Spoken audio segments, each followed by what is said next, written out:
Welcome to the What Really Happened radio show. Putting America first, second, and third.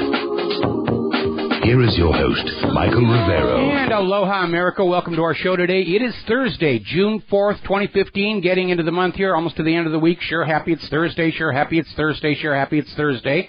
We have a lot of stuff to talk about today. The phone lines are open, 877-300-7645, 877-300-7645. Don is sitting in our control room, hand hovering over the telephone. In fact, somebody's already calling in with our first call of the day. We're going to get to in a few minutes, but I want to get some stories out of the way. Now, the OSCE in Ukraine is reporting on heavy weapon movement in southeastern Ukraine. They've been formally notified by Kiev that heavy weapons are being brought up into the very volatile region. Kiev says it's because of those gosh darn independent republics. And what's interesting is OSCE's been reporting on violations of the ceasefire. And over at the State Department, there was a very illustrative press conference where U.S. State Department spokesperson Marie Harf was directly asked by a reporter about the OSCE reports of Kiev's violations of the Ukrainian truce, and she just kept ignoring him and saying, it's all the fault of the rebels, all the fault of the rebels, all the fault of the rebels. We don't care what the OSCE says. You will believe that it's all the fault of Russia and those eastern Ukrainian republics, and you will never mention the U.S. coup d'etat that brought Poroshenko to power January of last year as having anything whatsoever to do with what's going on in Ukraine. Now, Ukraine may be going broke, but Poroshenko himself personally is making out like a bandit. His income has gone up by a factor of 7. He earned 17 million euros last year, as opposed to only 2 million euros in 2013. It's good to be the tyrant. Absolutely here. Now, the Kremlin is out there commenting that the timing of this latest Kiev-provoked Donbass tension seems to be linked with the looming EU summit. They don't think it's a coincidence. For that matter, neither do I. Now, there's a very revealing article. This is over in Sputnik News. And they're talking about an article that came out in Popular Mechanics, which normally toes the U.S. government line on everything, 9/11, so forth and so on. But they were basically doing a survey of current U.S. versus Russian military potential, and they came out and said Russia's military potential is higher than the U.S. Now, that's not a surprising outcome. We know that in the last couple of decades, U.S. military procurement is all about the money, producing hideously expensive pieces of junk that are very highly profitable for the military-industrial complex without a regard to whether they're actually going to be useful once your kids are handed these tools out there in the battle zone. I don't think Popular Mechanics has developed some kind of a conscience or concern for the frontline troops as much as it's out there supporting the new agenda that we all have to agree to give more of our money to the Pentagon. We just gotta. All right, we're going to grab ourselves a phone call. DJ in Atlanta, aloha. Welcome to the show. What's on your mind? Hey, Mike, thanks for taking the call. And, yeah, that was funny that you added that at the end. That's what I was thinking when you said Popular Mechanics was basically glorifying their military. It's only to, ask for more money, for the state to go back and say, see, Popular Mechanic thinks we're way behind. We need more, money. So. Well, yeah, I'm sure within the Pentagon itself, they're looking at the F-22, the F-35, the Independence-class littoral combat ships and realizing that they have produced very expensive inferior weapons, and now they're getting nervous because there's actually a possibility of a real war, which they weren't thinking was going to happen. They wanted a new Cold War where they just spend and spend and spend and buy and buy and buy, and it doesn't matter if it actually works or not because it's never actually going to be used. Now they're in a different situation, and they're in a panic, and they're saying, we've got to build these new effective, efficient weapons. Right. And everyone's saying, what did you do with all the money that you spent already? Well, we built some stuff, and it's just not as good. Those gosh darn Russians are producing better airplanes and ships and so forth. I mean, after that situation with the USS Donald Cook in the Black Sea, that had to make everybody nervous. Yeah, exactly. That's a good point there, too. Yeah, it's just a bunch of expensive junk that they've got there. But so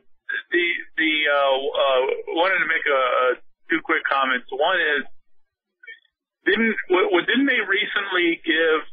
U.S. recently give Ukraine like more offensive powered weapons, like basically a new shipment of more heavier artillery, but more, instead of defensive weapons, more offensive? So why is it a problem that Russia would sell, the rebels, quote unquote, weapons that are equal or outmatch the U.S.? That's always the double standard here. I mean, the U.S. always has the attitude that we have to send weapons to our friends for democracy and freedom, and when other countries like Iran send weapons into the same area on the other side, oh, look, they're kicking up the problem. Look, they're pouring weapons into the region. All the bloodshed and violence is their fault. And it's this double standard hypocrisy in the propaganda which really does call attention to itself, and that's why people generally aren't buying this nonsense anymore. Absolutely.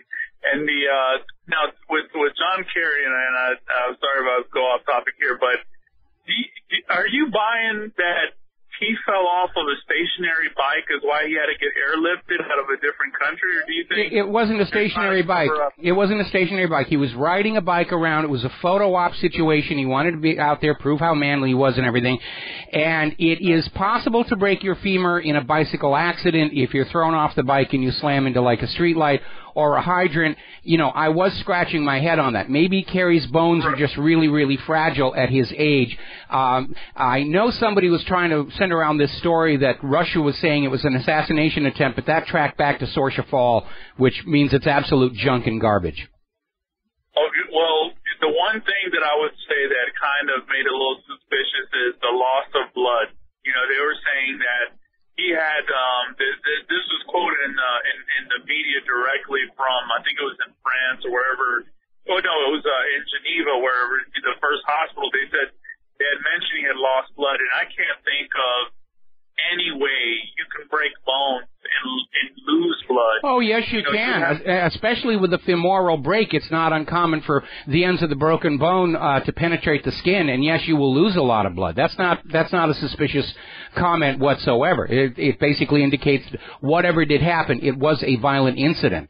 Again, it does take a lot to break a femur, but it can happen. I went out and I did the homework on this, and yes, people riding bicycles at high speed, if they get flung off into a fire hydrant or a street light pole or some other really solid, immovable object, yes, you can break a femur in multiple places. But what about the airlift part too? Don't you think that if you had a broken leg, that any hospital, any good hospital, it's not like the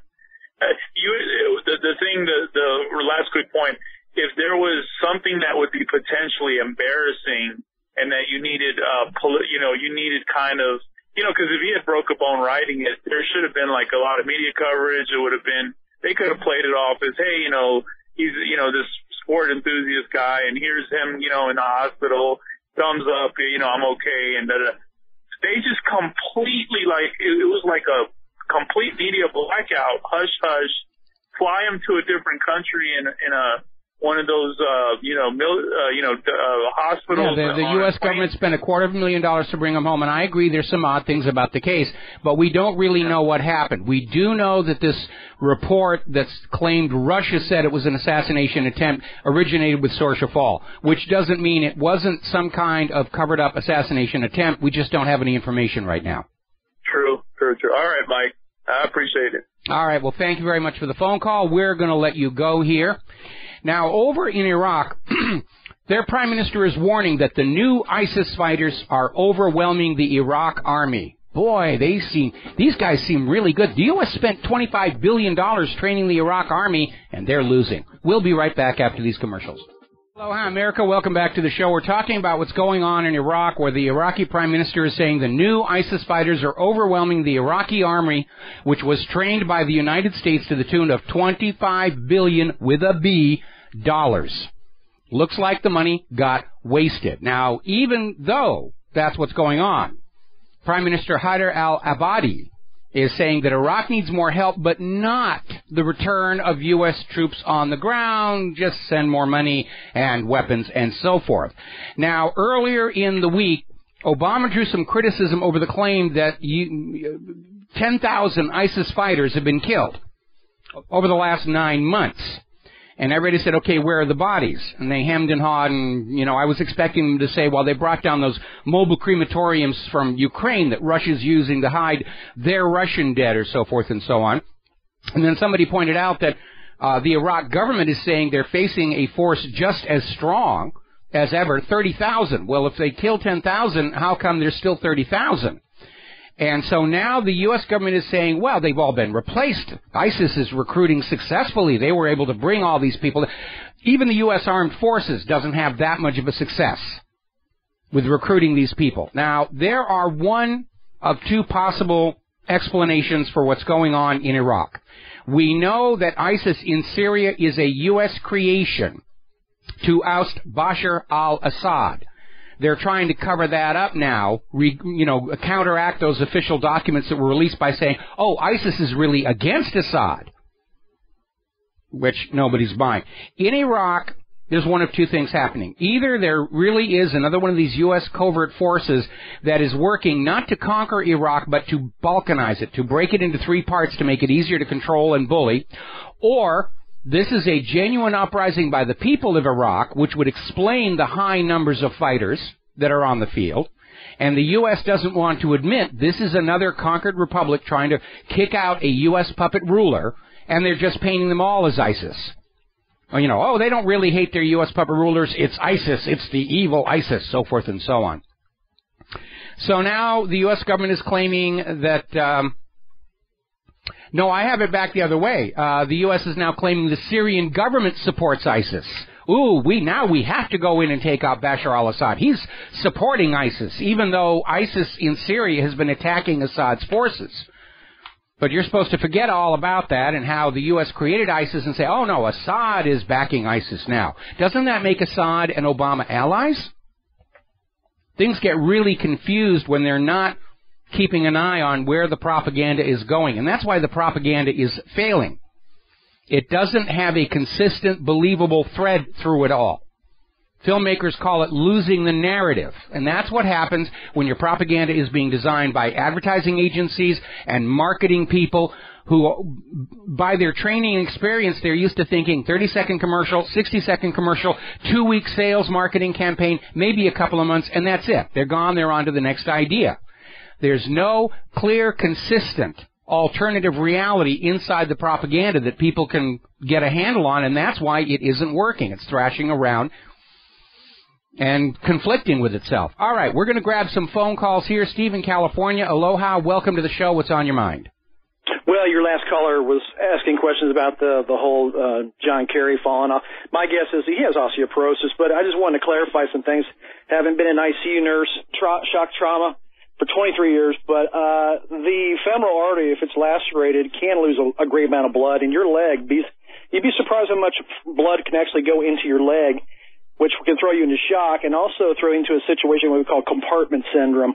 And that's they would have taken him to a local hospital. They wouldn't have waited to put him on a plane and bring him back to be operated on in Boston. So I think we can rule out a femoral artery being severed.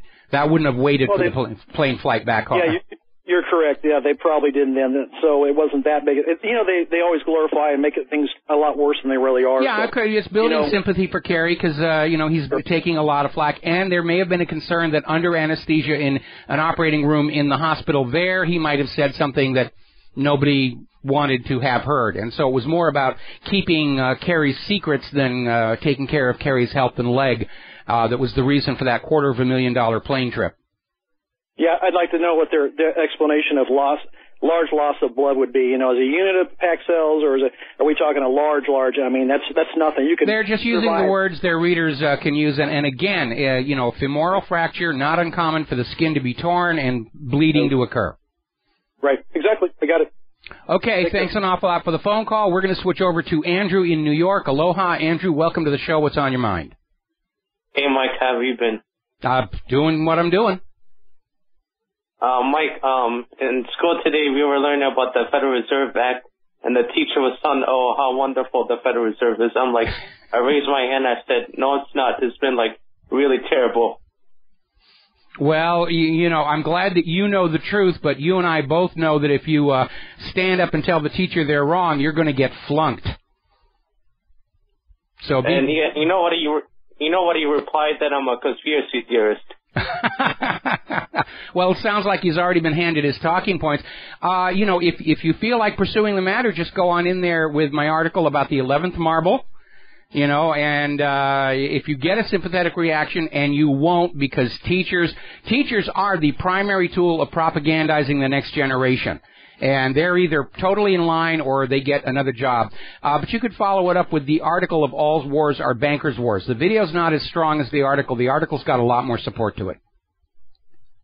Also, a lot of people have been hyping about the economic collapse, even though the economy's been getting worse, but I think, like, the money junkies and the private central banks, like, they want to keep this economy keeps going slowly, and then the economy will probably collapse already when we're in a war, so they don't get the blame. That's one possibility. The other is because the money junkies have these printing presses, and they just type money into the computer to create it out of thin air. There won't be a single dramatic crash like there was in 1929, but there is definitely a slow motion collapse going on right now. Well, yeah, and anyways, like, I don't know how long could they keep these schemes. Like, they don't want to get the blame. They just want to blame some other enemy or not themselves. Or the next administration. Yeah. Which calls into question the sanity of anybody right now who wants to be president of the United States of America. They're not thinking very clearly. Andrew, thank you very much for the phone call. We're going to let you go. We're coming up on a commercial break here.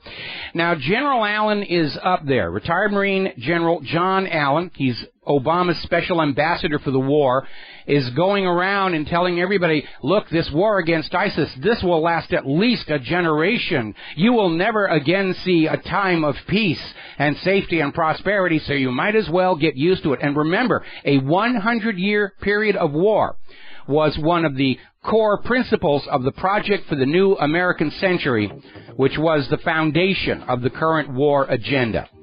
So they're already out there saying, yeah, this is it, permanent state of war for as long as you shall live. We'll be right back after these commercials. Hi, America. Welcome back to our show. Now, turning our eyes down to Yemen, the attacks by Saudi Arabia are continuing.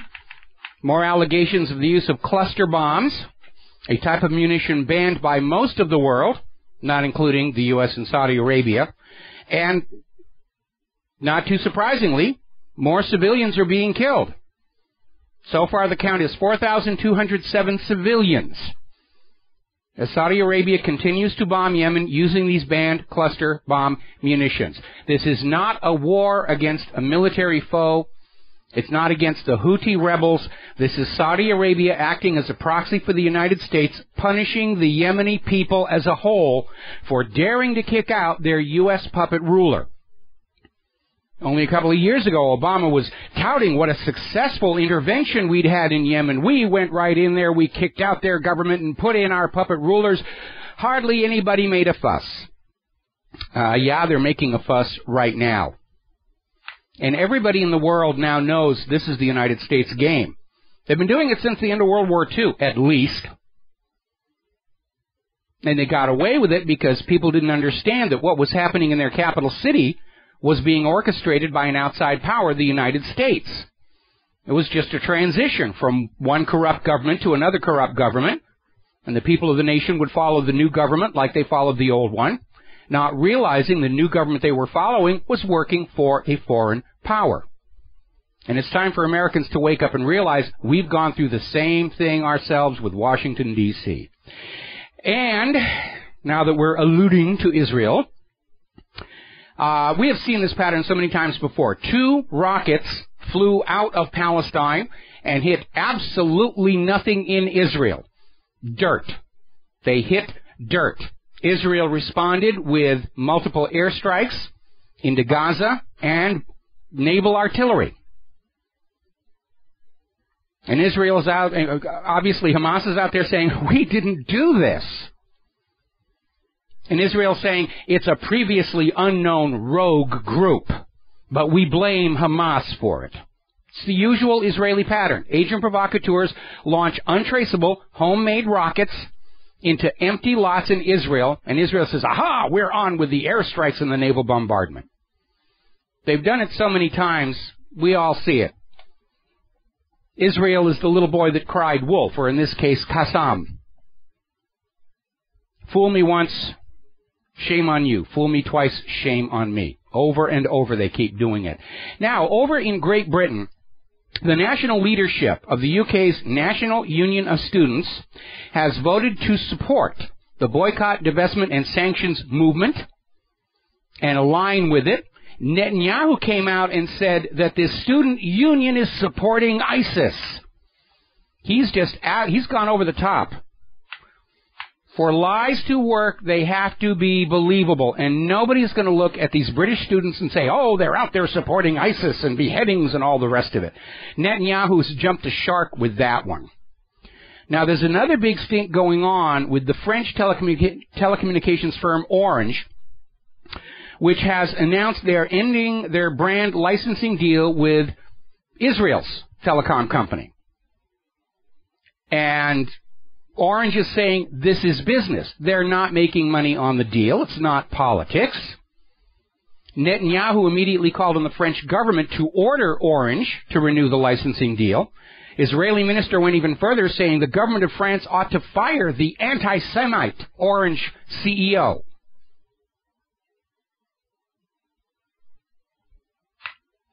Fastest way to bring down a dictatorship is to force them to act like it where everybody can see it. And that's what's going on with Israel. Everybody's fed up with Israel. We've been dealing with their whining and crying and, oh, we're the victims and give us money and weapons and we're good and the Palestinians are bad and the Muslims are bad and so forth and so on. By the way, have you noticed that little,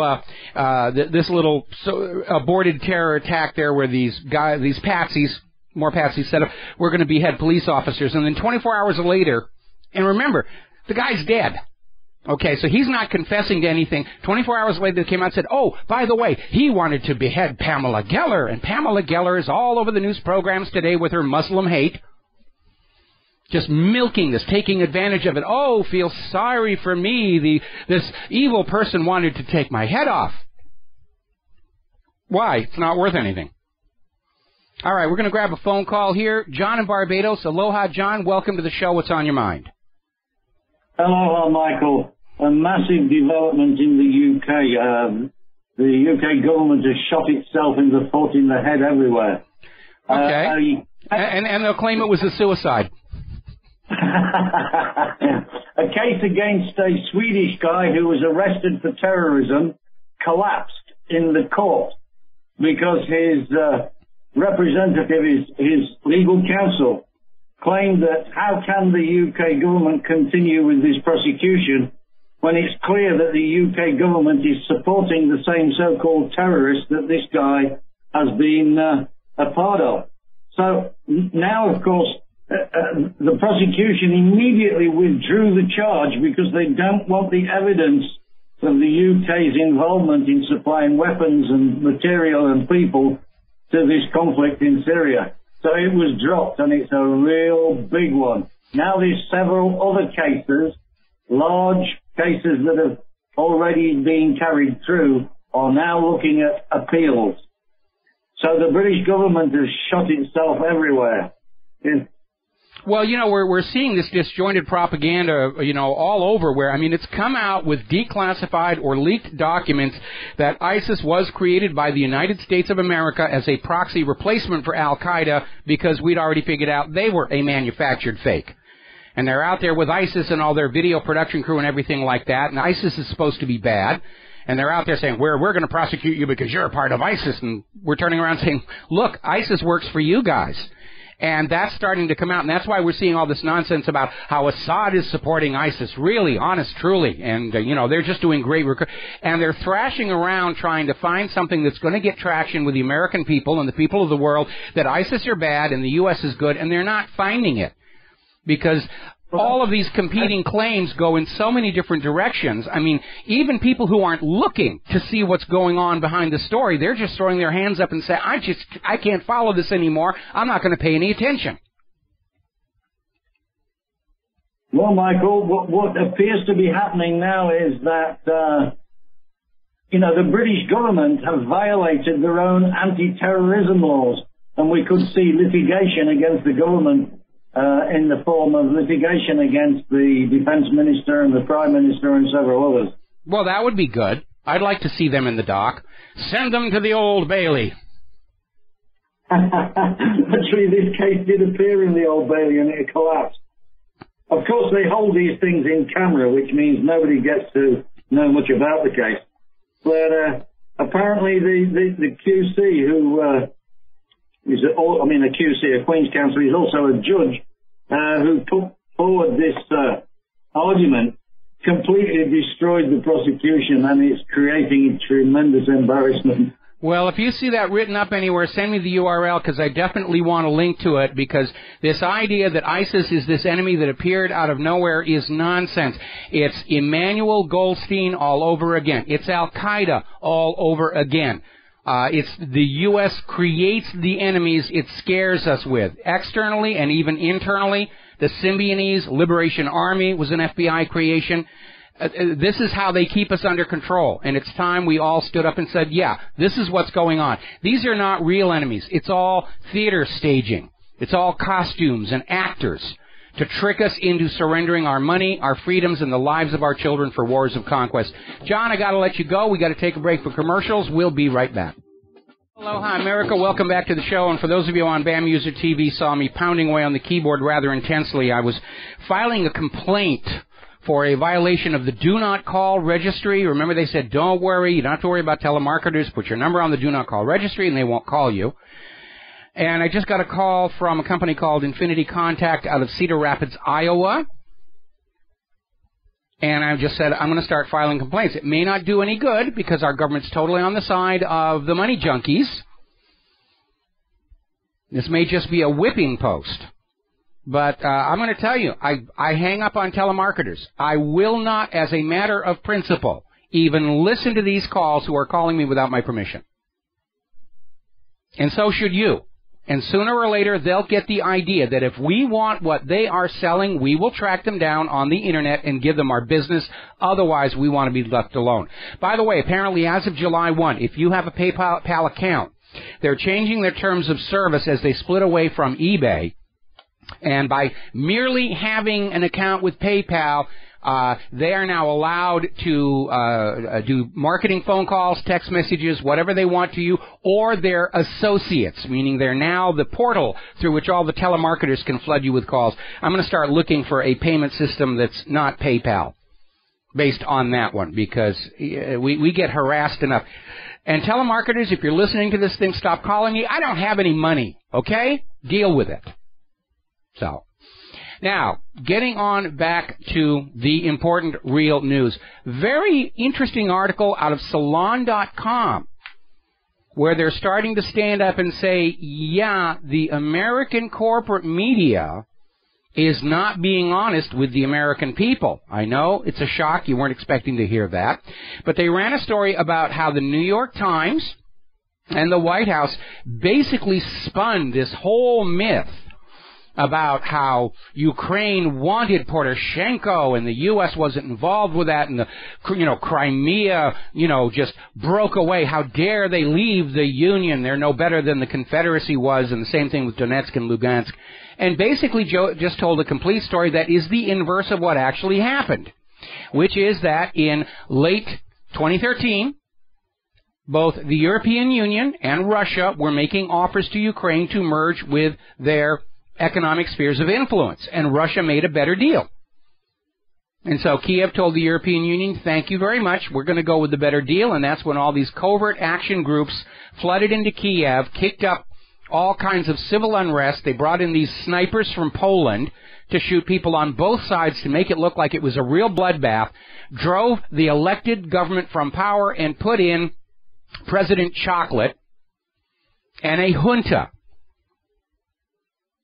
to basically guarantee that Ukraine would get sucked into the European Union, which is not doing very well, and not be allowed to go to Russia. That's what started this whole situation and has led to a year, more than a year, of bloody conflict and suffering by the Ukrainian people who just wanted to be left alone to live their lives and not be pawns in this game between the European money junkies, the American money junkies, and Poroshenko.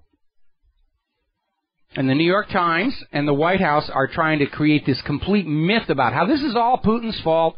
If Russia would just let us conquer the world, all would be well. Don't they understand that after the fall of the Soviet Union, the United States is the superpower, and we're acting like we are, and Russia and China should just recognize that and bow before us, which they're not doing, much to the annoyance of the policymakers. We ran an article here. This came out of Daily Mail in Great Britain. There's a lot of interesting stuff over in the British media that you are not seeing in the American corporate media. They had this photo of this rickety wooden boat that was holding more than 1,000 people, including 200 children. They were literally sitting one on top of each other. And the boat was found in the Mediterranean. These people are all trying to escape the carnage in Libya. And we can count this one another foreign policy success of Hillary Clinton's State Department. Because they weren't very happy when Gaddafi kicked out their private central bank and established a state bank and a value-based currency, the gold dinar. We can't allow that to happen, and it doesn't matter how many thousands and hundreds of thousands of Libyans get killed or driven from their home. That's a small price to pay to maintain the hegemony of the almighty U.S. dollar. That's how they think. That is actually how they think. It's all about which brand of ink and paper the world is going to use, and no sacrifice of other people's lives and livelihoods and homes and children is too great a price to pay to maintain the ascendancy of our brand of ink and paper. Now, not surprisingly, the National Security Agency has gone back to the FISA court wanting a blanket 6-month extension of their current phone snooping program. They want to keep on doing what they're doing, even though everybody is now admitting it doesn't actually work. The NSA itself said they're sucking in so much data they can't make any sense of it whatsoever. Department of Justice and the FBI are admitting no major case, not one, has been cracked with the information coming from this spy program. The FBI is still out there saying, privacy, yeah, you have to give up your privacy. We need national security, the online fight against ISIS. They're obviously losing that fight against their own propaganda creations. This is typical of all U.S. government projects that we've seen in the last 7 years. It's illegal. It's unconstitutional. It doesn't work. It can never be made to work. Expensive, so by all means, let's go on doing more of the same. We demonstrated with our encryption challenges. Real criminals and real terrorists, and those of you with business secrets that you need to keep out of the greedy hands of government thugs, can come up with systems of encryption the NSA cannot break. It's actually very easy. If I can do it, you can do it. I'm not an encryption expert. I'm only a moderately decent programmer. I'm having headaches over writing the new WhatReallyHappened.com website. If I can do it, you can do it. If you and I can do it, the real criminals and real terrorists and real enemies can do it. And that means all this spying that they're whining and crying to keep on going is not about crime and terror and national security. It's about a government that is absolutely terrified that you, the people of the United States of America, are fed up and are starting to think those double plus ungood thoughts about our political system and the people in it. That's what's really going on. They want to scare you into silence. The Gestapo did the same thing to the German people under the Nazis. They put out this idea, the Gestapo hears everything, we see everything, we're listening to everything. Don't you dare say anything bad about the Fuhrer. We will know it. And they never did, because they just didn't have the manpower. It's a bluff. They're bluffing you into staying silent. So far, doesn't seem to be working. Because we have a right to freedom of speech. We have a right to criticize the government, especially when it wanders off that constitutional reservation. We're not doing anything illegal. And yet they're treating us like criminals. They're treating us like a threat because they don't want to go back to the Constitution. They can't plunder and loot and conquer if they have to follow the rules of the Constitution. And that's why they're afraid of you, because they understand you're beginning to realize this government is not legitimate any longer, especially with its constant subservience to Tel Aviv. Now, speaking of computers, there's a very bizarre story regarding Karilozan Matanov. He's a 24-year-old former cab driver from Quincy, Massachusetts. He's one of the peripheral arrestees involved with the Tsarnaev case. And he was arrested and, you know, he's a friend of the Tsarnaevs, and apparently some of his information didn't check out, and so they're prosecuting him. But here's what's really interesting. One of the things he was charged for was one count of destroying, quote, any record or document or tangible object with intent to obstruct a federal investigation. What did he do? He cleared his browser history. That's it. This government can prosecute you for clearing your browser history. I tend to do that on a pretty much daily basis, along with emptying out the temp files and everything. I'm trying to keep the machine running efficient, because it's Windows after all. But that's it. If you delete the browser history on your own computer, you can be charged for destroying evidence. It's a little out of control here. All right, we're going to take a break for our top-of-the-hour news, and we'll be right back. Aloha, America. Welcome back to our show here. Hour number 2. The phone lines are open. 877-300-7645, 877-300-7645. Now then, there is a new survey out from the Pew Research Center showing that Americans are beginning to disapprove of the U.S. drone assassination program going into countries that we're not actually at war with.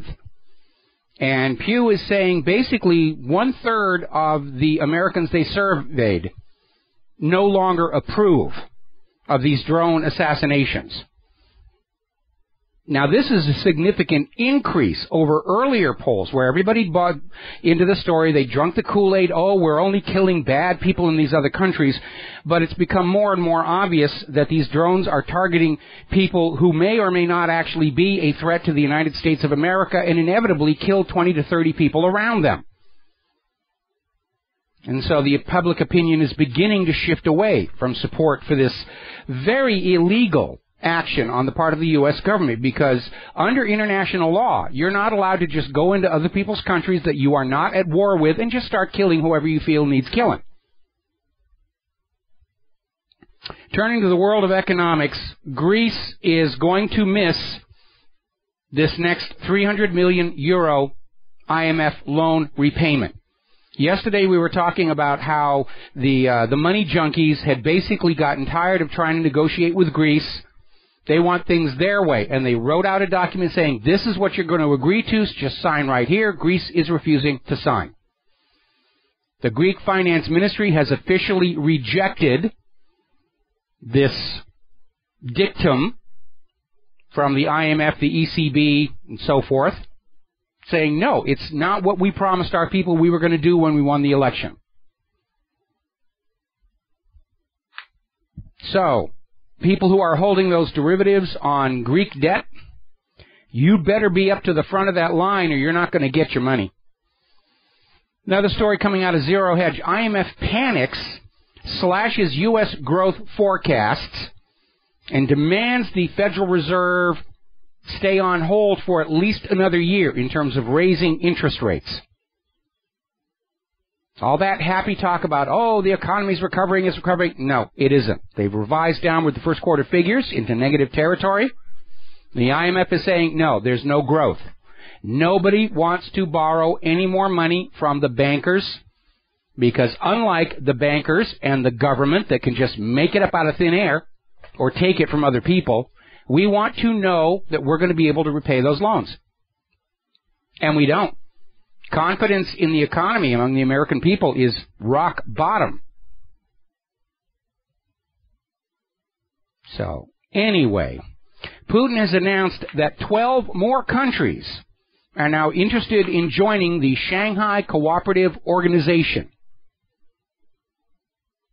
They're getting ready to sign on to that. They're looking for an alternative to the Western-dominated banking cartel that has looted so much wealth from planet Earth with their little money junkie private central banking scam.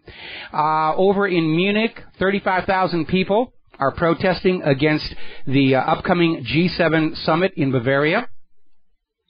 And well-behaved, intense, not violent. We'll see what's going to happen with that. Now, interestingly enough, down in Israel, their finance ministry is warning that Israel is heading for a Greek-style fiscal tragedy because of the increasing gap between government revenues and spending. And they're talking about Israel's aging population, same crisis we had in the U.S. with the baby boomers. And gosh darn those Arabs in the population.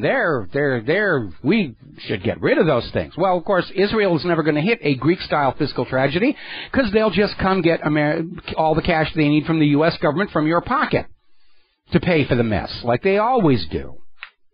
All right, we're going to grab a phone call here. Joanne up in Canada. Aloha, welcome to the show. What's on your mind?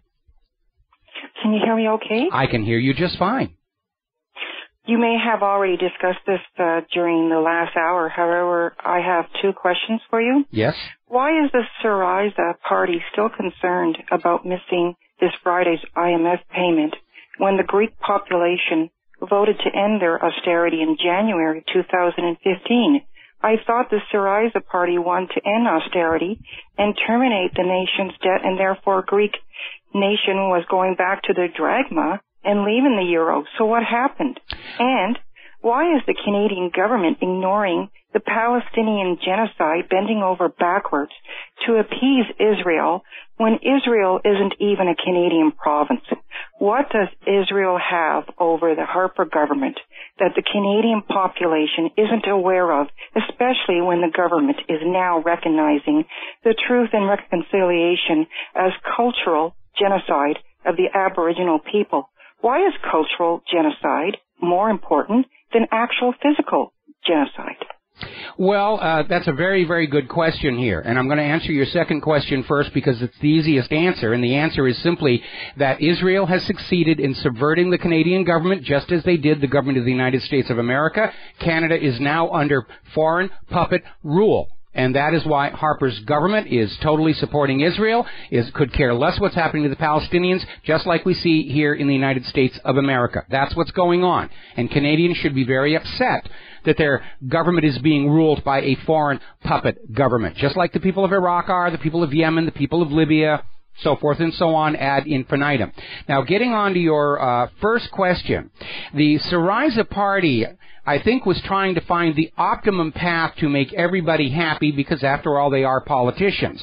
But Syriza is trying to honor its promises to the Greek people, and they're trying to find a solution that causes the least damage to Greece, because simply writing off all that debt and going back to the drachma and leaving the euro means Greece gets cut off immediately from all Western economic contact for a nation that is heavily dependent on tourism from Europe and the United States. That's a major block. But we know that Russia has rolled out the red carpet to Greece, and I think in the long run that's actually what's going to happen. And it will be better for the Greek people. These large unions are nothing more than enlargements of the people ranches that the private central bankers like to put together to make themselves rich beyond the dreams of Midas. And we're hearing from a lot of countries in Europe that they are thinking it's time to get out of this EU. It hasn't worked out for them. It's worked out great for Brussels. It's worked out great for the European Central Bank. It's worked out great for all the money junkies.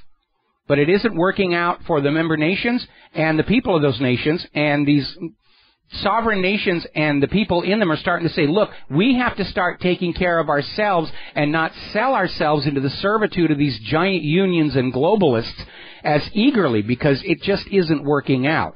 I would like to see Greece break off from the European Union, go back to the drachma, and just take care of their own people, rather than serving this new overlord that is being built all across the globe, whether it's the North American Union, the European Union, all these other, trans-Pacific and transatlantic partnerships that are intended to create a new level of rulership above the existing structure. And, of course, when Greece does default on their debt, and if they just write off the part of the debt that is odious, which they have a legal right to do under international law, that is going to trigger a derivatives firestorm. The bad news for that, of course, is that here in the United States of America, Congress has changed the law regarding bank savings account holders. You're now all considered unsecured investors in the bank. And at the same time they did that, they reordered the list of priorities for who gets paid first when things go wrong. And the derivatives are now at the top of the list, which means when the derivatives implosion comes, they're going to make you pay for it. Even though you didn't buy the derivative, you didn't sell the derivative, you had nothing to do with it. Bank management wasn't listening to you, saying, no, don't sell the derivatives. They're still going to make you pay for it because that is what fascism does. Thank you for the call, Joanne. We'll be right back after these words from our sponsors. And aloha, America. Welcome back to our show. And getting on back up here to the talking points. Article out of ZeroHedge.com. This is how the IMF just lost its last shred of credibility. And what they're talking about is something I have been saying for a very, very long time. For an economy to operate,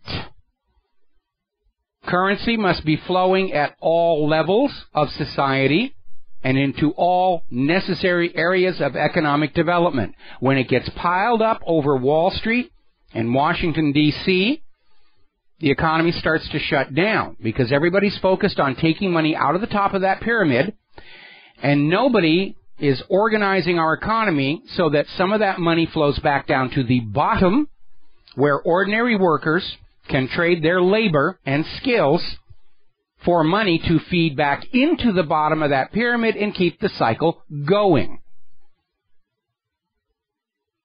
And this article about the IMF is saying that they're oblivious to that, as so many in government and banking are. And they're basically saying they're creating all this new money out of thin air to put in their pockets, but it's not going to save the economy, unless they start dropping it out of helicopters on ordinary people, which actually would work, by the way. And back when the 2008 mortgage-backed security fraud imploded, what the U.S. government should have done was go to all those banks who created this mess and take trillions of dollars from them and give it back to the American people they swindled it from. And then nobody would have missed a mortgage payment. There wouldn't have been a mortgage crisis. Nobody would have missed a credit card payment. There wouldn't be a credit crisis. People would have gone down to the car lots and bought brand new American-made cars. They wouldn't have had to have the automotive bailout. People would have gone down to the shopping malls and bought all kinds of products, hopefully made in American factories. We wouldn't have a retail crisis. What the U.S. government chose to do, though, instead, was take trillions of dollars from you, the American people, and give it to the bankers so the bankers could turn around and loan it back to you at interest, and nobody wanted to borrow that. So the bankers wound up writing themselves huge bonuses and just putting the money in their pocket.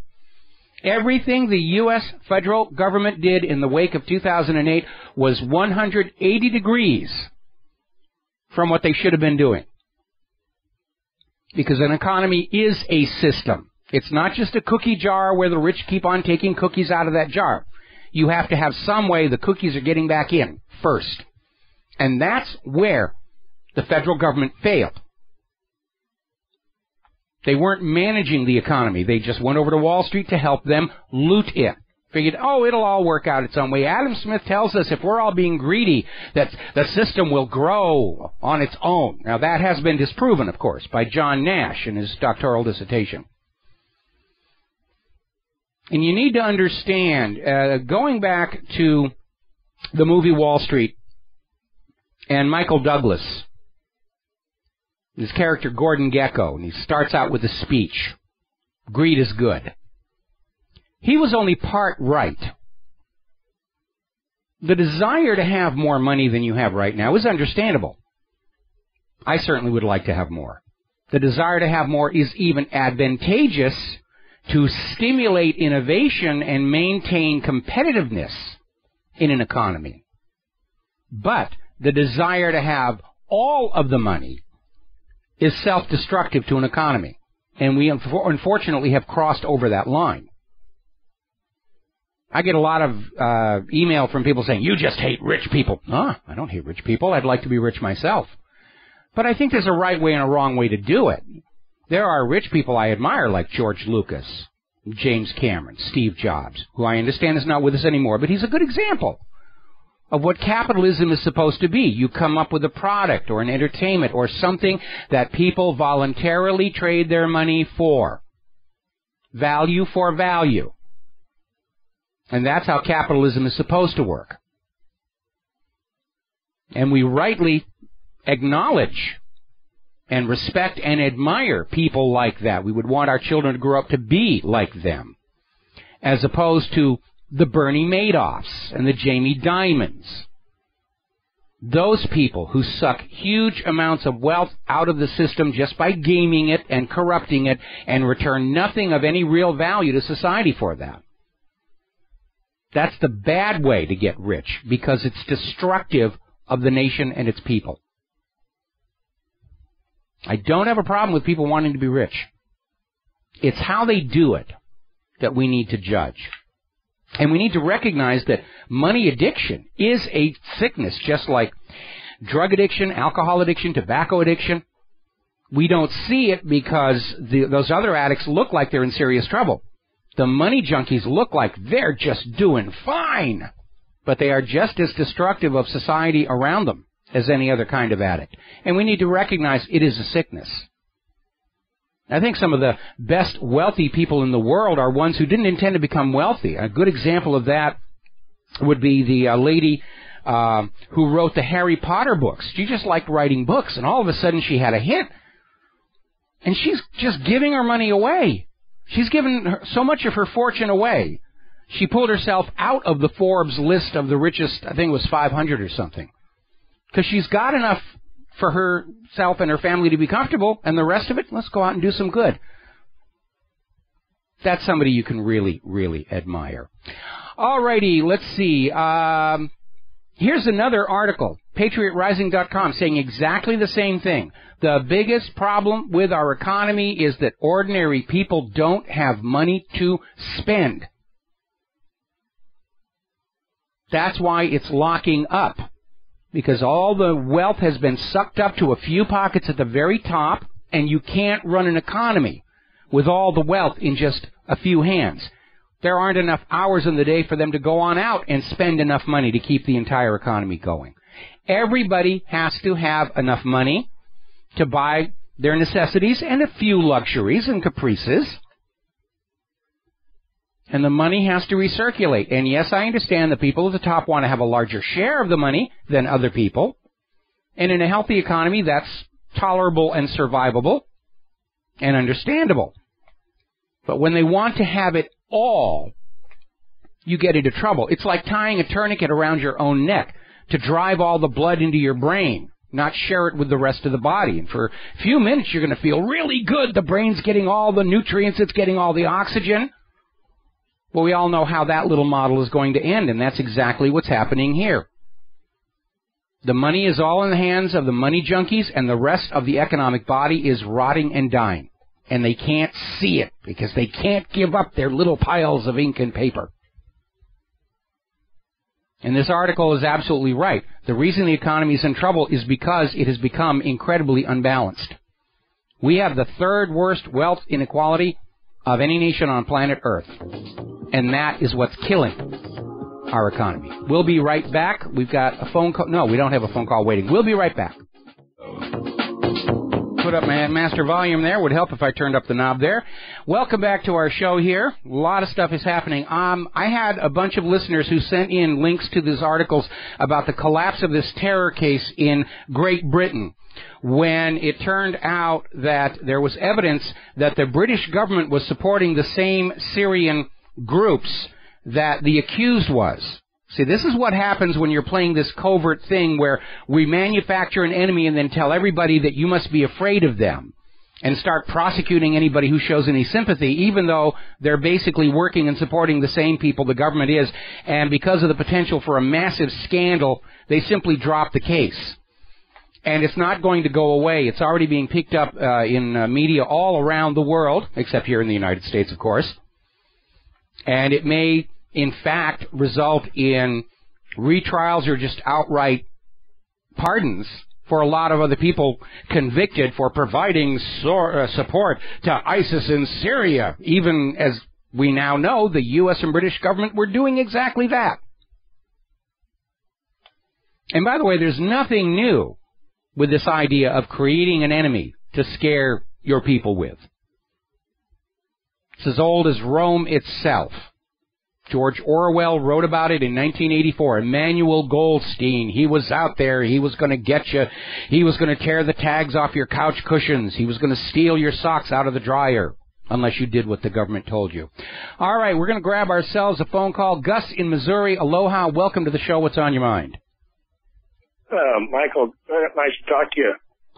You're pretty familiar with these bankers. I was wondering, how could our friend Al Gore's daughter Corinna manage to marry into the Jacob Schiff dynasty? Well, because they're all expecting Al Gore is going to make billions of dollars off this global warming scam, and they wanted a piece of the action. Unfortunately, it's not working out as well for Al as he thought it was going to be. He may have to just settle for being an ordinary millionaire. I thought they were always tried to keep those marriages within the Our Crowd gang.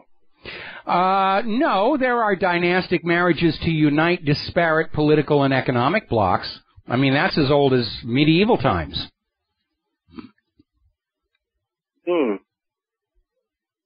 I always thought they tried to keep it in within the tribe. I don't know. I would say 80%, 90% of the time, but dynastic marriages do happen. You know, I understand where you're going with this, and, you know, some people are very strict about that sort of thing. Others really don't care. You know, when my first marriage, my wife was Ashkenazi, and her family didn't care about the fact that I wasn't Jewish. Hey, good match for the wife, and didn't work out, which is okay because, you know, my second wife worked out much, much, much, much better, and I would have been sorry to have missed that. Yeah. Hey, are you familiar with the Synagogue of Satan video on the Internet? I've heard about it. I haven't bothered looking at it. Anytime they talk about any religious building or Satan or angels or, Nephilim on a pin or something, I tend to tune out on that stuff. It's a very informative video, full documentary, 5 hours and 29 minutes. It covers... Well, that's a little too long. I mean, there's a reason most movies are only 90 minutes, because after 90 minutes, your audience is going to start just fading. Anyway, Gus, thank you very much for the information. We're going to let you go here because I got a bunch of stuff that I need to get back to.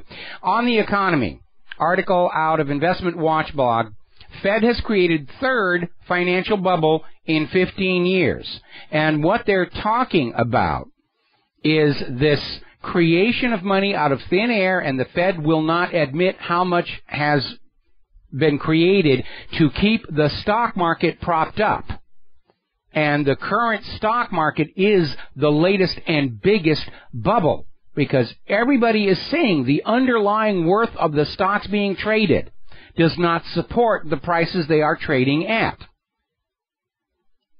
They're gaming the market with supply and demand. They're targeting the indicator issues to get those down numbers up, because the U.S. government is using the numbers from the stock market as a political banner. See, the economy is okay. Look we've never seen a higher Dow. The economy is doing great, and if you're hungry and starving and you've lost your home and business, it has to be your own fault, nothing that we've ever done.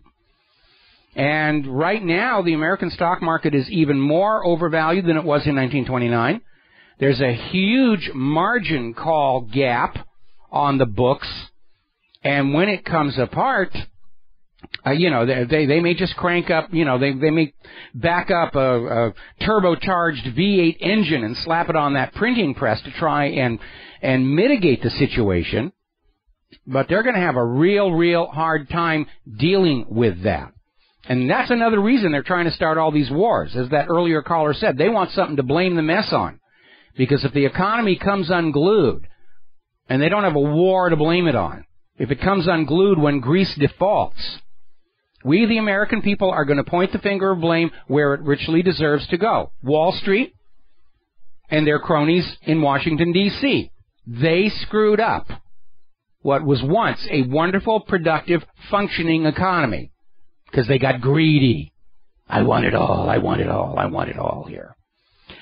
All righty, I'm afraid we're seeing one more time that somewhere in Mickey Mouse's family tree, there's one or two rats. They're starting to hand out pink slips at Disney's IT division, and adding insult to injury, the employees, before they leave that Mickey Mouse operation, are being forced to train their foreign-born replacements. 250 Disney employees have been told they are losing their jobs, but before they go, they had to train these workers who are in this country on temporary visas for highly skilled technical workers. They were brought in by an outsourcing firm based in India. And they are expecting much lower salaries than the people they're replacing. Now, in the short term, I understand Disney, which, if it wasn't for all the rents they're collecting from that huge block of land in Central Florida, they probably would have gone out of business because of some of the really bad decisions they've made lately, like the movie Tomorrowland, which is a $190 million turkey in the making. But in the long term, this idea of bringing in all these temporary workers on visas from other countries means that the money that you are paying them, even though it may be slightly less, it's not recirculating back into the American economy. Yes, these workers are paying rents here and buying food here in the United States, but anything left over is being sent back to family or being saved up to take home when their visas are up because they know they're not going to be granted permanent status here. It's another way that the wealth of this country is being drained out to the rest of the world. And that's because the government, the federal government, which is supposed to be looking out for what's best for the nation as a whole, has abandoned that role. And it's perfectly in league with corporate financial interests in saying, look, if it makes money, that's all that matters. Visa workers, yeah, raises profits. That's a good thing. You know, GMO, yeah, we don't care if it makes people sick. It's good for profits. That's all it is. These financial corporations, any corporation, and the government are so desperately trying to pay off the accumulation of debt. Anything that turns a profit or forces people to produce more money or wealth is seen as a good thing. And nobody's paying attention to finding some way to recycle some of this wealth back down to get the system going again. Now then, have you noticed a kind of a double standard we've been seeing in the financial media lately? We're seeing all these politicians coming on out there and saying the problem with the economy is greedy Americans who don't want to spend their money. They're keeping in their savings account. They're refusing to spend their... How greedy can they get? They're calling you greedy for wanting to keep the money that you've earned, just in case something's going to go wrong. But all these Wall Street bankers who are scamming millions and billions of dollars, nobody ever calls them greedy. And that's exactly what it is. No. You're greedy for not giving us your money. We're not greedy for taking it. This according to the rules we just made up. We'll be right back after these commercials. Aloha, America. Welcome back to the show here. We're getting word that Russia has just announced they're going to increase their gold reserves by 40%. That's a huge chunk. Were Russia, and for that matter China, to back the ruble and the yuan, even partly in gold, it would be game over for the U.S. dollar. Because the U.S. does not have the gold reserves they claim to. Remember, we were talking yesterday about somebody filed a Freedom of Information Act for the Fort Knox gold audits. And that's a misnomer, because all these audits they've been doing since, I think the last actual count of the bullion in Fort Knox was back in the 1950s. And all they've done since every year is take a walk through the building and look at the seals on the door. Oh, the seal is still there. It looks just like it did last year. We assume everything is fine. We know that the New York Federal Reserve has been playing fast and loose with other people's gold bullion on deposit there. Same thing with the Bank of France, same thing with the Bank of England. They're going to come up short. All right, we're going to grab ourselves a phone call. John in Dallas. Aloha, John. Welcome to the show. What's on your mind? Hi, Mike. I was wondering, by the way, you mentioned that China and Russia backing their currency with gold and the U.S. not having the gold backing. It doesn't matter. China and Russia economies are a joke. The dollar's not going away. It controls the world to the petrodollar link. I mean, come on, you're trying to pump gold. No, wait a minute. Gold is going to $400. It's going to $400 an ounce in the next year. I think you're very, very wrong, because over the long haul, gold has continued to go on up here. Well, and countries I'm a Wall Street professional. Well, this is my status. I have the leading track record in the world, buddy, and I'm exposing all you crooks. Yeah, okay. No, countries are breaking away from the petrodollar deal. That's what led to the invasion of Iraq. That's what led to the invasion of Libya. They wanted to sell their oil for currencies other than the dollar. Okay. Little message to the tech room. I would surmise from that previous phone call that Wall Street is panicking. Because we're on to the game. We're on to the illusion. Remember, banking is not a science. It's a religion. It's a set of arbitrary rules made up out of thin air that we are all supposed to believe in that benefits the clergy, meaning the bankers. It's not a science, and it only works as long as you believe it. When people have a crisis of faith, when they begin to see what this religion is really like, it starts to fall apart. Just like with all these people who are now beginning to look at the clerical sexual molestation of children. And as a result, especially with the young generation, they're losing their faith. And it's time that we lose faith in the religion of Wall Street banking, specifically the religion of private central banking. Because it's not about commerce, it's about enslavement. Enslavement to artificially created debt. Rule by compound interest. And it's no more legitimate a form of governance than rule by divine right or rule by slavery. And like those former failed systems, it only works as long as you can be tricked into believing this is the way the world is supposed to be. And you got to stop believing, because beliefs are the chains that hold free minds slaves. No chains of steel or iron ever bound a human being tighter than the chains made up of the beliefs we're indoctrinated with as small children. Don't believe. Think. First step toward freedom. Now, let's get out of the economy and talk about politics here. Hillary is trying to make all the news that she can. Of course, today she's being upstaged by former Governor Perry, who's stepping into the ring. Everybody's getting ready for the announcement by Jeb Bush that he's running, a study in foregone conclusions. And there's kind of some interest as to why he's delayed so long when everybody knows he's going to be running. Now, there's an interesting article out of Bloomberg View saying why Hillary can't run on her State Department record. And it's a response to Russian Foreign Minister Lavrov on Bloomberg television. Said that the Obama administration's failed reset policy with Moscow was Hillary Clinton's invention. Now, Hillary's campaign chairman, John Podesta, is giving interviews talking about Hillary's major accomplishments as Secretary of State. But none of the claims he makes hold up to close scrutiny. She doesn't really have anything she's done, certainly that can be made public.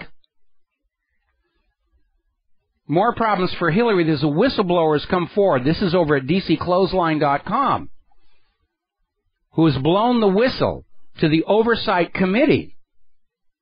Now, one of the whistleblowers is already known, Richard Higbee. The other one is still the identity's being withheld because of the sensitivity of the situation. But they're talking about possible crimes committed by Huma Abedin and Hillary Clinton and the cover-up of those crimes by former Acting Inspector General of the State Department, Harold Giesel. There may be congressional charges along with the racketeering trial that's starting in January. Latest poll, 61% of Americans believe it's very or somewhat likely that the Clintons sold influence while she was Secretary of State. And I'm sure Hillary is still thinking like a lawyer. If you can't prove it, it didn't happen. But Americans are not lawyers, and politics is perception. Hillary is out on the grandstand saying it's time for automatic voter registration of everybody inside the United States of America. Even if they don't want to vote, get them registered, because she needs lots and lots of names of registered voters who aren't voting to feed for the vote riggers. I think she's beginning to realize the only way she's going to get the White House next year, she's going to have to steal it. Apparently, underground artists are starting to put up stickers and posters all over New York City about Goldman rats. Good name. I wish I'd thought of that. And Hillary Clinton. And remember, humor is the best tactic against tyrants. All right, we're going to grab a phone call here. Mo in Florida. Aloha. Welcome to the show. What's on your mind? Hey, Michael, how you doing? Doing fine. Good. I just, you wonder why this Mr. Wall Street professional is listening to your show. I mean, doesn't that say it all right there? I think it's just a prank call myself. Well, I think it could be a prank call, but it doesn't mean he's not working for Wall Street, because they're very worried over there that we won't believe in their sacrosanct holiness. I mean, all of these financial people, over the last couple of decades, they've gotten used to the idea that they're above the affairs of ordinary men. And they see themselves as the clergy of the religion of banking. And they've gotten away with what they're doing because the corporate media treats bankers the way they used to treat priests. Yeah, we're hearing rumblings and rumors that he's diddling the altar boys, but he's a priest. We can't report that. And of course, the media finally woke up and said, yeah, we got to report this, because not reporting it only makes the problem get worse. And they're starting to understand that's the same thing going on with these money junkies in Wall Street. If they don't start reporting what they're doing, the problem only gets worse. Oh, so true. I just remember, as time goes by, but remember Hank Paulson getting on his knees begging for the billions of dollars, and the world's going to come to an end, and all these countries, Libya, the Ukraine, Germany. I don't see anybody giving gold away, but we give them billions of U.S. greenbacks, but nobody. Ink and paper is cheap. Ink and paper is cheap. Yeah, they never give them any gold. I don't see any Cougarans or American Eagles. They can't even give the gold back to the people whose gold it belongs to. Look what they did with Germany. I mean, they just scammed them out of it. The whole thing is an illusion. It's a house of cards. Yeah, even Greenspan, gold is money, but, who knows what's going to happen. But, they just, I think you're right. I smell panic. I smell panic, and I think you're right on top of it. Michael, I'll let you go. I just, when you get calls like that, you just kind of feel it. But I have a drop button, and I'm not afraid to use it. Thanks, brother. All right. Bye. All right. Thanks an awful lot for the phone call. Okay. We're coming up on our top of the hour news break. When we come back, going to be looking at Jeb Bush's super PAC scandal, the corporate media's refusal to cover it, and why he may be delaying the announcement of his candidacy. We'll be right back. Aloha, America. Welcome back to our show. Hour number 3. The phone lines are open. 877-300-7645. 877-300-7645. Phone lines are empty right now. Don is sitting in our control room ready to answer the phone when they do light up. Now then, we're talking about politics, what's going on. I mean, this is only June. We have well over a year before the election, and already the campaign is out there in full swing. They've got their buttons and badges and all the rest of that stuff going on here.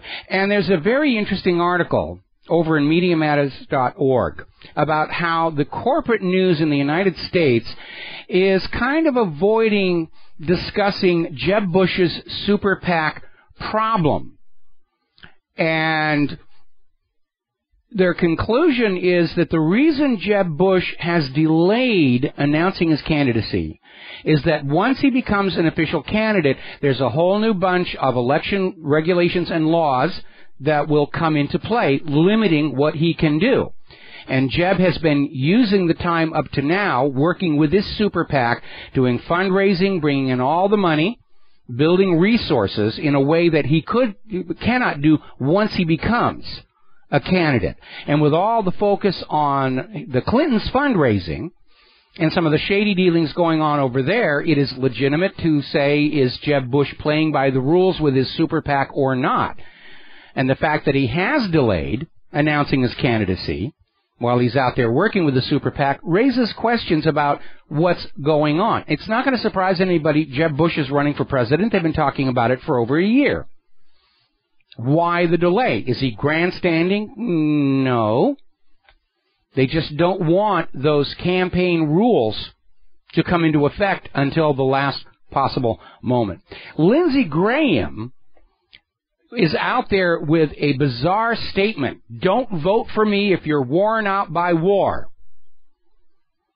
I wasn't planning to vote for you anyway, you friend of Israel, you. But Graham may have just shot his own candidacy down, because the American people are worn out by war. We're bankrupt.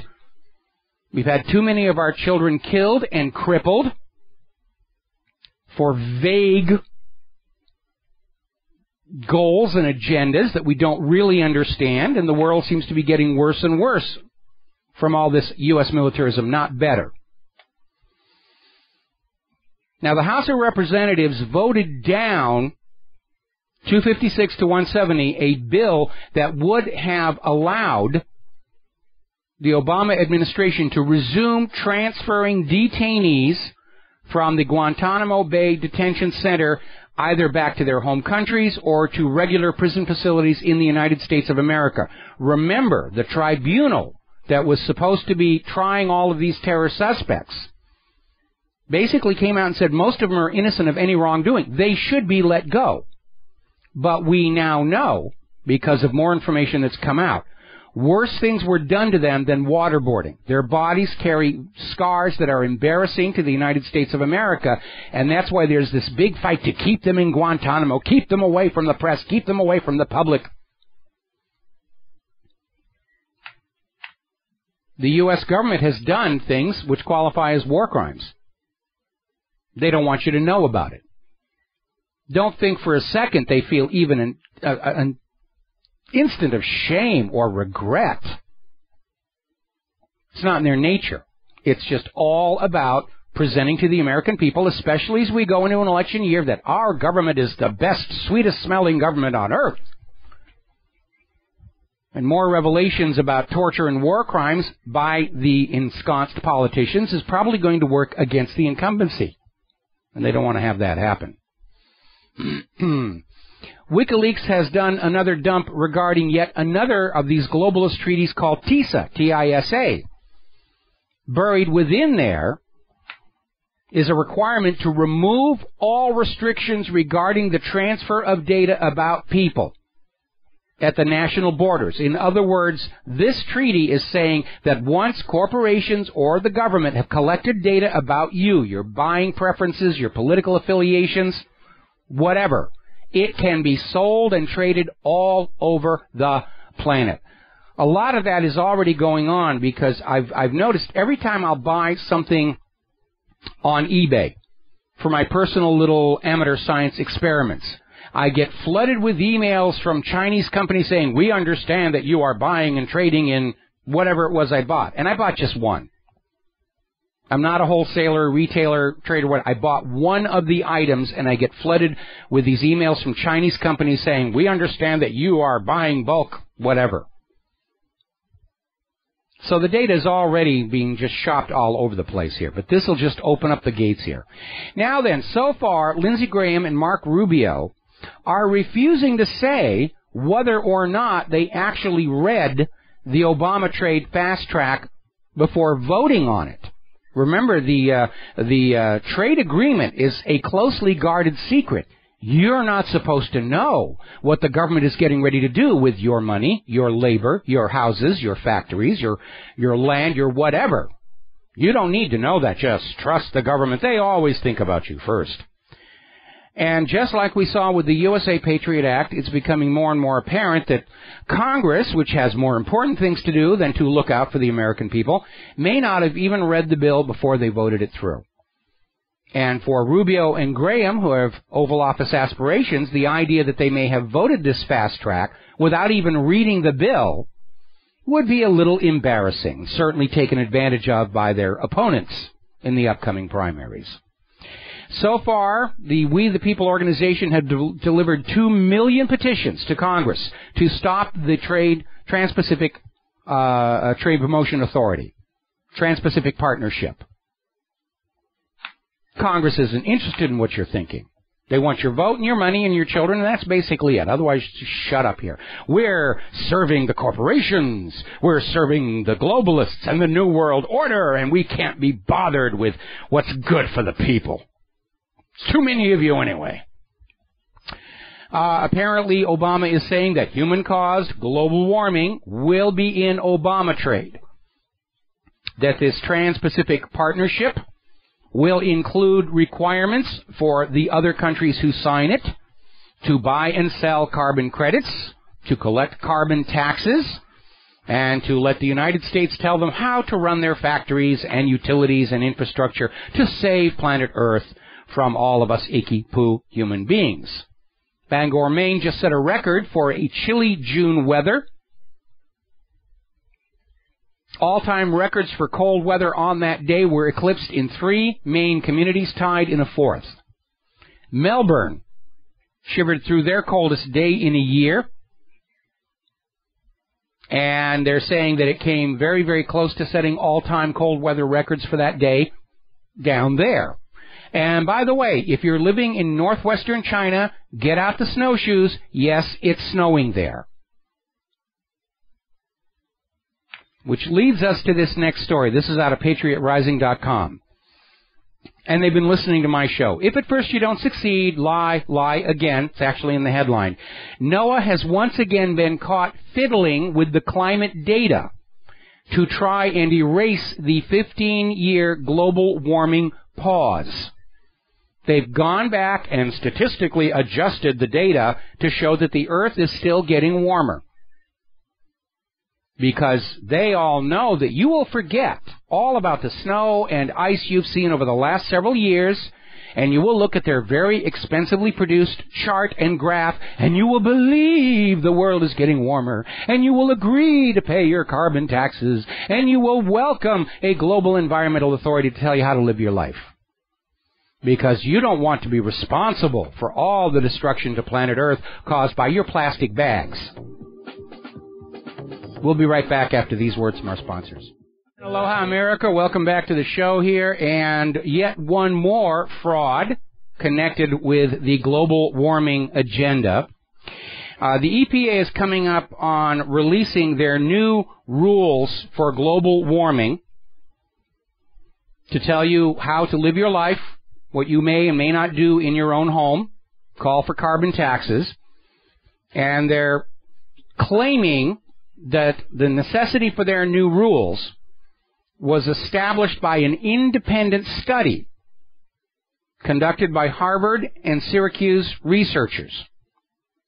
And the media is out there saying these Harvard, Syracuse researchers had no connection with this thing. They don't have a dog in the argument. They just did the research independently and came up with the same conclusions. Therefore, you should believe that this is a real problem, and you should listen to the EPA telling you how to live your life. Well, it turns out, on a little bit of digging, these Harvard and Syracuse researchers received $45 million in EPA grants leading up to this supposed independent study.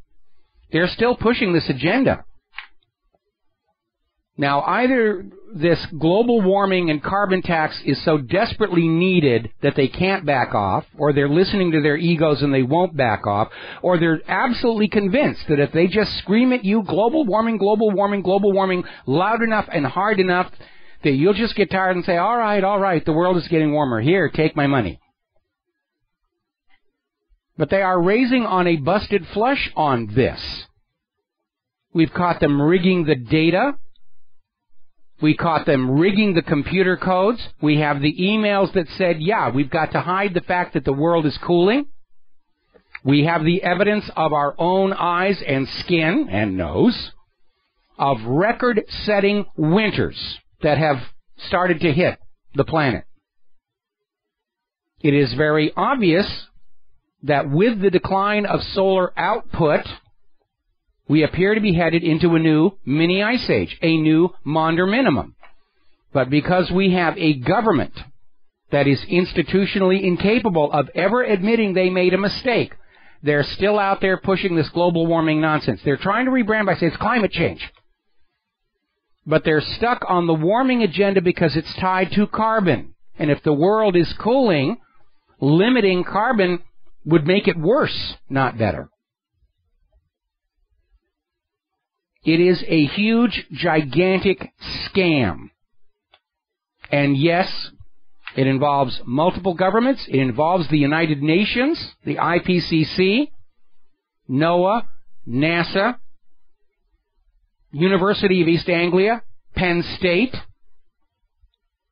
and now these other institutions. Because it's the golden rule of science. Whoever's got the gold decides the science. I will give you $3 million to prove that blue lint in your navel is good for you. All right, here you are. Here's a paper. We got it published in this journal over here. Blue lint in your navel is good for you. Australian doctors are now being warned by their official body for Australian GPs not to prescribe homeopathic items. Pharmacists are being told to remove all homeopathic products from their shelves on the theory that there is no evidence they do any good at all. No, the problem is they're not profitable to the large corporations who want to have patentable medicines that they can charge sky-high prices for. And I'll give you a good example. We've all heard of Valium. It's one of the most abused tranquilizers in the market. It's very expensive. It's Valium, a creation of modern pharmaceuticals. No, it isn't. It's an extract from a plant, valerian root, which you can grow in your backyard. Or you can go on down to the homeopathic store near you and you can buy it without a prescription. And that's just very annoying to the doctors who make their money writing prescriptions and to the pharmacists who sell the much more expensive branded Valium. That's what's going on. It's enforced dependence on big pharmaceutical corporations and their synthetic creations, and they're trying to drive natural medicines that have hundreds of years of safe, effective use behind them. They want them gone. Because they can't make money off of medicine you grow in your backyard. They can't make money off of things you make in your own kitchen. That can't be allowed to stand. How dare they be independent and take care of themselves and provide their own medicines and their own food and their own electricity and their own water. They can't do that. If they're independent, they're of no use whatsoever to the New World Order, which needs lots and lots of dependent slaves to power it. It's all driven by the money, and what's actually good for you isn't a factor, and that's illustrated by a story that was over in LouRockwell.com. Fallacies in Modern Medicine, Statins and the Cholesterol Heart Hypothesis. Recent medical studies, peer-reviewed studies, published in the real journals, not the ones that will publish any nonsense for a fee, have shown that cholesterol is not a cause of heart disease. It's a symptom. And getting rid of cholesterol doesn't actually have any effect, which is the entire founding principle of statins. And statins are proving to not only not help with heart disease, they can actually make the problem worse. And yet, they're a big-ticket item. They make money. We're going to go on selling this. Same thing with SSRIs. The theoretical foundation of making people happier by trapping serotonin in their brain is not proving out in the field. And in fact, these SSRIs are proving in a significant portion of the population to trigger episodes of violence, suicide, homicide, but they're big money makers. We've got to sell them. It's all about pushing product, not what's actually good for you. Now, somebody has noticed, this is over in Natural News, all of a sudden, the British media is starting to run stories about vaccine injury to young people. Here in the U.S., where the corporate media is very dependent on big pharma advertising money, they won't touch these stories. But we're starting to see it in Great Britain and other European countries because they are sick and tired of all their young people who have been permanently damaged by these chemicals, and they're speaking out.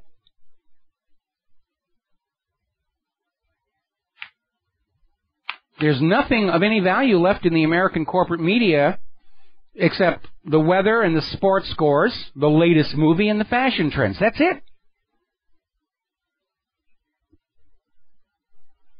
Now, when we come back from this last commercial break, more about vaccines from Robert F. Kennedy Jr., a new scandal for the EPA, and glyphosate, and a cool idea for people who don't want to have their children vaccinated. We'll be right back. Hi, America. Welcome back to our show. Now, Robert F. Kennedy Jr. Is focusing his time and energy on issues of public health, and he has been a major figure in the quest to bring some honesty into the discussion about vaccines, whether they're effective, whether they're safe. And he's out there basically saying the CDC cannot be trusted to assure Americans childhood vaccines are safe. Now remember, CDC is not a part of the government. It is a private, for-profit corporation. They're there to make money. They are heavily funded by the big pharmaceutical corporations. We know that CDC's report claiming there was no link between vaccines and autism was a fraud. One of the authors of the study went public saying the data was cherry-picked to create support for a pre-desired conclusion.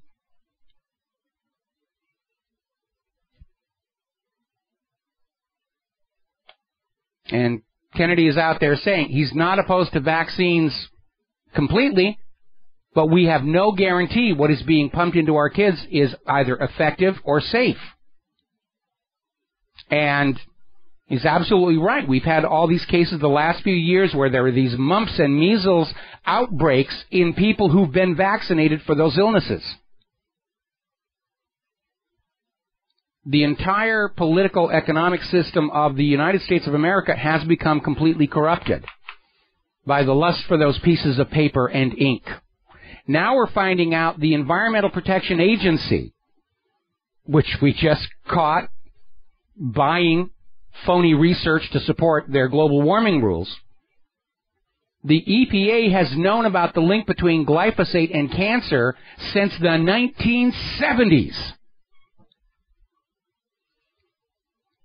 This is coming from Dr. Anthony Samsel, a research scientist and consultant, who says he's got documents from the EPA where Monsanto knew there was research linking glyphosate to cancer, and the EPA had it, and they sat on it to protect Monsanto's corporate profits. Because, hey, after all, if we're selling this glyphosate and you get cancer, that stimulates the economy, because now you'll have to go to the cancer treatment centers of downtown Poughkeepsie and get cured, and you will spend lots and lots of money, and that's good for the economy, because anytime money moves, the government gets tax revenues. It's called the broken window analogy. If you go out and you break a window, the economy is stimulated because all of a sudden the person has to buy a new window. And in this case, we're talking about broken people analogy. We're going to go out and make people sick because it stimulates the economy because they have to spend money to get well again. Both analogies, of course, break down because the person who's having to pay to replace the window may have intended to spend that money someplace else. So the net effect on the economy is moot. It's only a question of who gets that spending, the glass company or the office supply place. Same thing with the broken person analogy. Yes, they're spending their money in the hospital. Maybe they planned on spending that money starting a whole new business that would have created jobs. It's not improving the economy. It's just changing who gets the money.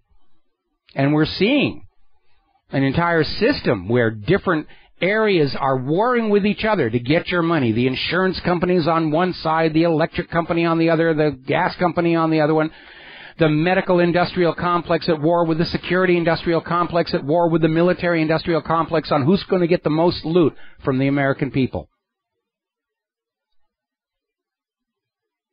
Now, over in Switzerland, their major supermarket chains, Coop and Migros, will no longer sell any products that contain glyphosate, based on the emerging evidence of a link between glyphosate and cancer.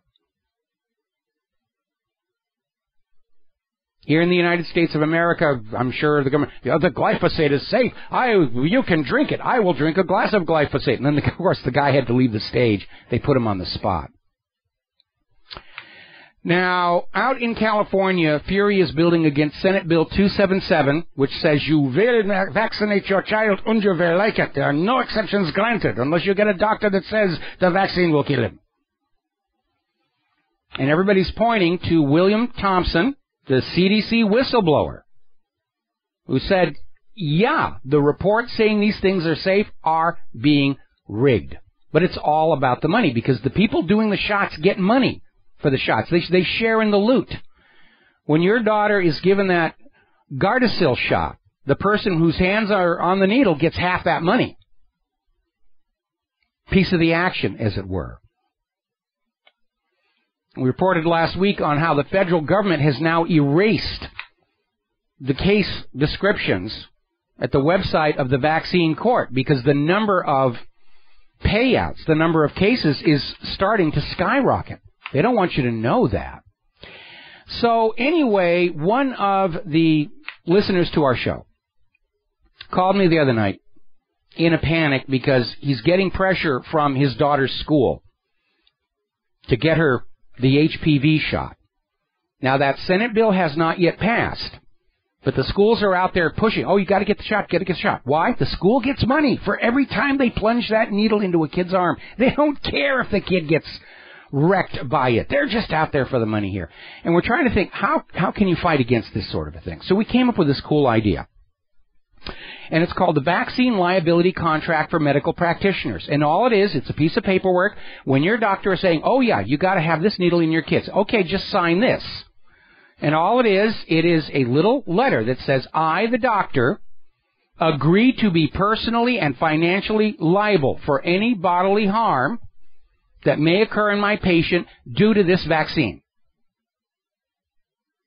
Now, if they truly believe the vaccine is safe and effective, they're not going to hesitate to sign this document, which is a contract, which means all of the indemnification rules in the Homeland Security Act won't apply. You've got a contract. Doctor said, I agree to pay the financial cost if this vaccine causes your child harm.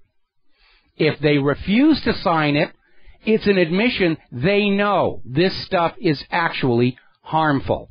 And we put it up on a webpage at whatreallyhappened.com, and we backed it up with all these PDF files with all of these horror stories, all of these stories about CDC rigging the trials and everything, so you can dump a big, thick stack of paper on the guy's desk. Whoomp, there it is. Agreements on the top, supporting documentation underneath. I think it's a really good idea. We have to start putting these people on the spot and saying, look, we know there's a problem. Here's the information it's a problem. If you don't think it's a problem, sign this little letter saying that you will personally pay the hospital and medical costs if my child is made ill by this vaccine. If you truly believe it's safe, you won't hesitate to sign it. If you don't sign it, then I will take that as indication you know there's a danger and a risk, and you're not going to be allowed to place my child at risk for the sake of a fast buck, which is really what it comes down to. I think it's a good idea. I'm going to keep that up at the main page of the website as long as I can here. Apparently, over at St. Mary's Medical Center, CNN is reporting there's an unusually high surgical mortality rate for children. Are they getting sloppy over there? CNN is implying there may have been some kind of a cover-up. We also have another story that was at whatreallyhappened.com from Natural News talking about all the stuff that's in that MMR vaccine. Hydrolyzed gelatin, sucrose, urea, sorbitol, monosodium glutamate, sodium phosphate. All of these things that they use as adjuvants eventually become causes for allergies.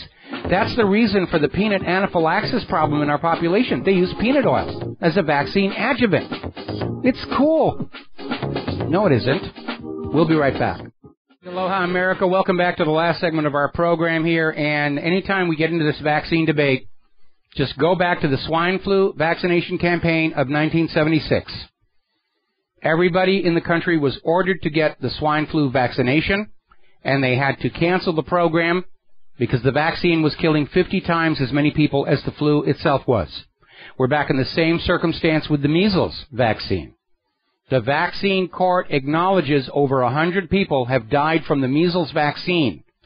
Nobody has died of the measles itself in the United States in the last 10 years. Somebody starts wagging a needle at you and just say, how do you know this is not a repeat of 1976? How do you know it for a fact? Oh, it's safe, it's been tested, Yeah, that's what they said about the swine flu vaccine back in 1976.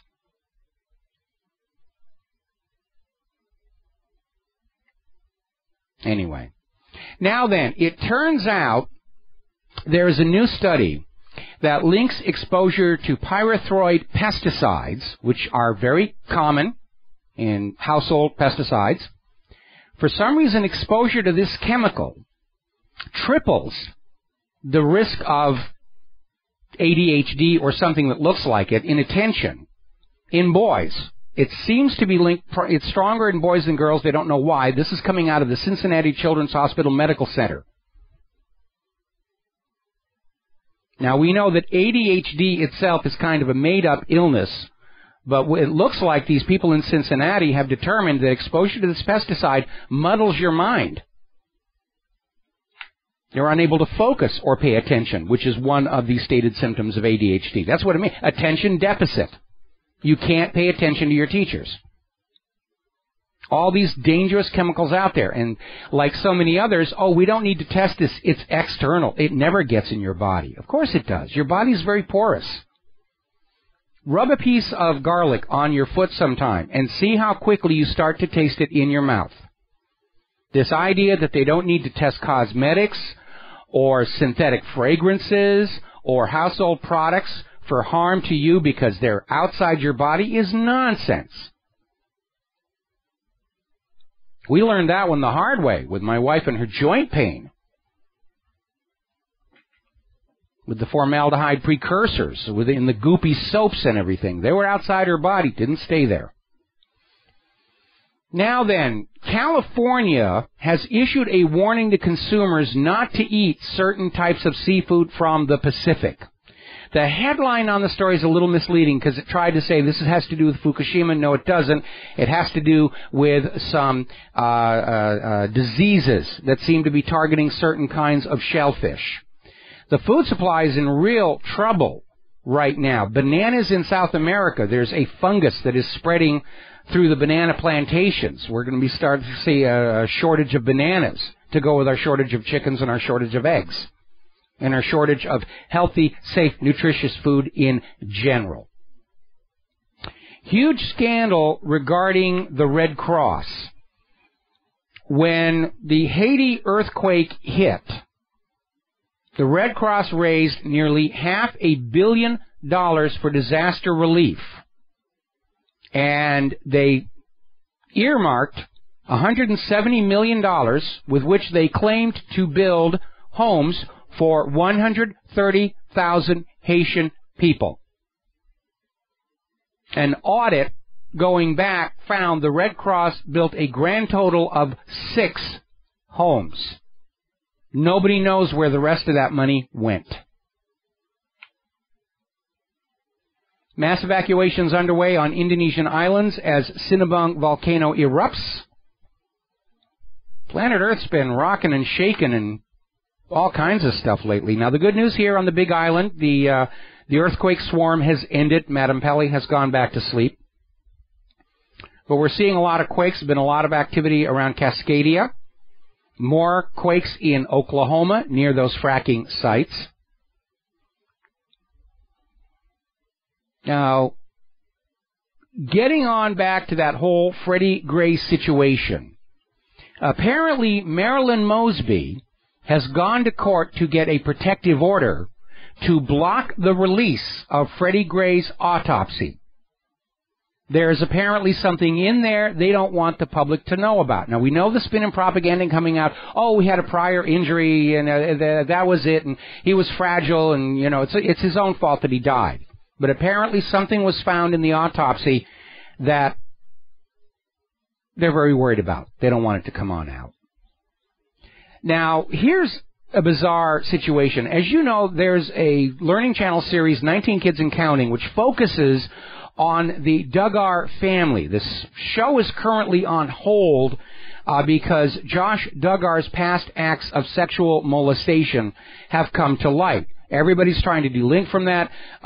His Christian supporters are saying, well, he wasn't Christian when it happened, so you can't say it's part of the clergy sexual abuse, blah, blah, blah.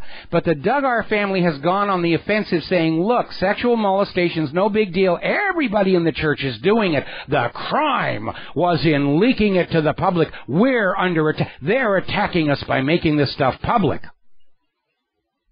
Desperation on the cusp of madness on that one here. Back to the police here, story out of freedomphoenix.com. Police killings at an all-time high. Talking about police shot an elderly man. The son requested a wellness check. The old man didn't know who was at his door. He was carrying a gun when he opened the door. Police shot and killed him. Now, here's a real good one. 30-year-old Yamilkula Pierre, New York police officer, on the job, was requested to conduct a wellness check requested by the family. And she got there and discovered the tenant, 65-year-old Ken Sandin, had passed away. She notified the man's family the results of the wellness check. He is no longer with us. Then this New York police officer took his credit card and bought a $3,200 diamond ring from Zales. Now, a lot of people are talking about Jade Helm and it's cranking up and what's going on with this. And apparently there have been some complaints where some of the exercises are underway and they're setting off explosions. And they're not letting the communities know this is what's going on. Boom, they're going off here. This supports the idea that what Jade Helm is really all about is they're retraining the Army for wide area warfare against a peer. The entire focus on U.S. military training over the last couple of decades is anti-insurgency, putting down these pesky conquered provinces that refuse to stay conquered. And a little while ago, the Pentagon was saying we haven't been training our Army to go against wide area warfare against a peer, like Russia or China. And that, I think, is really what Jade Helm is about. Getting the Army trained up for a push across Ukraine into Russia or South Korea into China. And that's why they're doing all the live fire exercises. They don't need live fire exercises if the real goal is to terrorize the American people. I think that was just a cover story they put out there to hide what they're really doing, which is training for invasions against countries that are a military match for the U.S. All righty, let's see, another story out of westonaprice.org talking about how there is a growing body of evidence that low-fat diets are actually harmful to health. Your brain in particular needs a regular input of fat in order to operate. But the 2015 Dietary Guidelines for America continue to recommend low fat, and these recommendations really aren't about what's healthy. They're about what is being sold, what makes money. I remember hearing about how the FDA, was it the FDA? I'm sorry, I don't remember the particular organization, but they issued new guidelines for blood pressure, much lower than the old guidelines. Why? To sell more blood pressure medication. There's the music. Time for me to get out of here and get something useful done with the rest of the day. We will be back tomorrow, Friday! Pauhana Friday here on the Genesis Communication Network. Until then, stay safe, stay informed, stay skeptical, go ahead and get angry, share what you know with who you know, call your local talk radio stations, point them at GCNlive.com, tell them, greatest talk radio on earth, send them over to us. We'll be back tomorrow. Aloha, America.